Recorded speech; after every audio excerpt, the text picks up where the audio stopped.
कैसे हो तुसी सब ठीक हो। अज आप बनाने लगे हैं आलू की चिप्स ढाबा स्टाइल में। ठीक है, साढ़े इतने मिठू का ढाबा है, उसकी बहुत अच्छी चिप्स मशहूर है। अज आप ना वो चिप्स बनाने तुम दिखाने हैं, फिर तुहानू ना KFC वाली भी दसांगे आने वाली वीडियो च।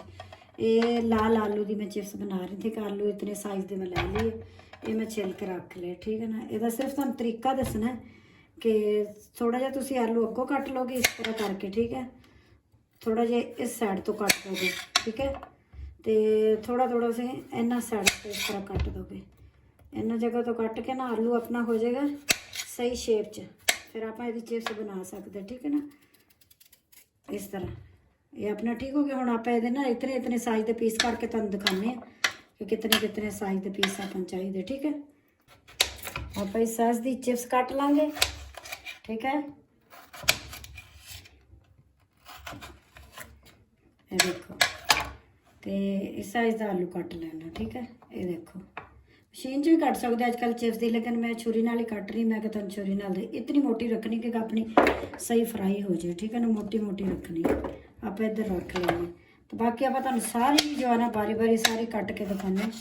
ठीक है, बारी बारी आप सारी कट लेने फिर तुम दिखाने जी। देखो आलू आप कट सारे इस साइज की आप सारी चिप्स बना लिए। देखो ठीक है ना, साढ़े इतने मिठू वो चिप्स बहुत मशहूर है और सब बच्चे शौक नाल खाते। ठीक है ना, अज आप उन्होंने स्टाइल च आप भी अज बना के देखते हैं, आप तुम दिखाने भी हैं तो बनाने भी। ठीक है ना, ये देखो 4 अंडे डाल देने, बिस्मिल्लाहिर्रहमानिर्रहीम। ठीक है, हल्का जा तुसी डाल लेना हसबे ज़ायक़ा नमक।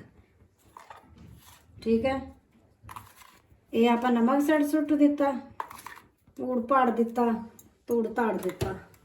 ठीक है, ज़्यादा नहीं इन्ना ही, क्योंकि फिर अपनिया नाल चटनियाँ मटनियाँ भी होंदियां ना। इसनूं आप आस्ता आस्ता करके थल्ले उत्ते चमचा हिलाई जावांगे, करी जावांगे। अंडे मंडे सब मिक्स कर देने इस विच। ठीक है, जो अपने मिक्स हो जाएगा अंडा वंडा, तो फिर आप विच पावांगे मैदा।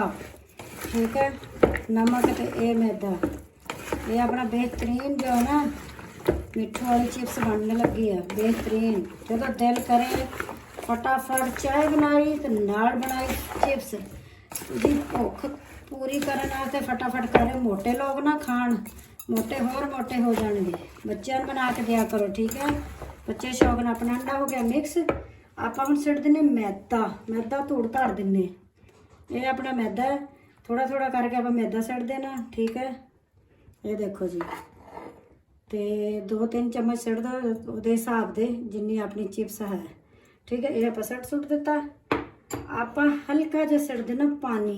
ठीक है, पानी हाथ से डाल के हल्का हल्का इस तरह थोड़ा थोड़ा चिट्टा मारना बस। फिर आप हिलाने अच्छे तरीके में। आइला अपना गर्म हो रहा है, आँच आप हल्की जी कर देंगे होर तेज़, तो फिर तुम दिखाने हैं। आप मिक्स कर लेने। मैदा अपना थोड़ा है जे, मैदा आप लेने थोड़ा जहा होर सेट। ठीक है, मैदा अपना थोड़ा है, पता चल रहा मैदा थोड़ा है, मैदा आप होर सिट लेना। मैदा आलूओं के हिसाब ना सिटना। ठीक है, जिन्हें थोड़े आलू मैदा तुसी होर लो सिट, 2-2.5 मार लो, चमचा मार लो, कुछ भी फिर मारो मोरो। और फिर आप फ्राई करेंगे अपने हाथ नाल विच सिटनी है। ठीक है ना, चमचे चमचे नाले काबू नहीं आनी। अपना मैदा थोड़ा जिहा जाएगा होर, फिर ये अपनी बनेगी बेहतरीन चिप्स।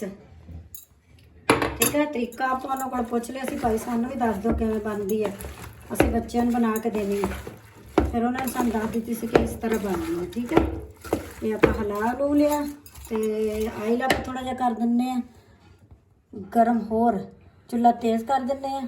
ठीक है, तो आप सिट देने विच, ये अपनी हो गई तैयार। चलो जी, आइल थोड़ा गर्म हो जाए तुम दिखाने। आप हम सिट देने, हाथ तुम ग्लव्स भी चढ़ा सकते हो। ठीक है ना, तो आप एवं सिट देनी घी च। ठीक है ना, घी अपना गर्म हो रहा है, ये देखो आप एवं सिट देनी है। ये अपनी डीप फ्राई होनी है। ठीक है, ये आप सिट देने। चलो जी, अपनी फ्राई होती है ना, फिर तुम दिखाने। चलो जी, देखो ये हो रही है ना अपनी, ये अपनी सही जुड़ी हुई और बेहतरीन बनेगी। ठीक है, ये देखो ये अपनी फ्राई हो रही है। अपनी जो फिर थोड़ी हो जाती है ना पिंक फ्राई हो जाती है, उदों फिर तुम दिखाने मैं तुम एक दफ़ा दिखा दी है सुट्टी है। ये अपनी हो रही है फ्राई हो जाए ना फिर तुम दिखाने पिंक हो जाए।